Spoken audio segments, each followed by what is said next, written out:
Британскиот клон на Opel одлучи Insignia да престане да се нуди во Обединетото кралство. Неодамна Vauxhall потврди дека лимузината нема да има наследник во следниот период. Opel уште неколку години ќе продолжи да ја произведува Insignia за Европа и останатите пазари се додека не дојде редот на потполно електричен наследник, најверојатно во форма на кросовер. Според официјалната изјава, одлуката да се укине овој модел е донесена во согласност трендовите на пазарот и компаниската ориентација кон електрификацијата.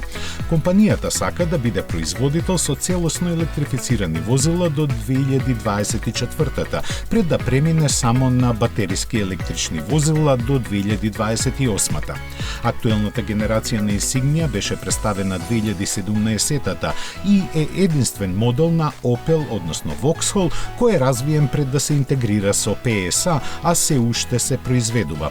Во Австралија се продава како Holden Commodore, а во САД е Buick Regal.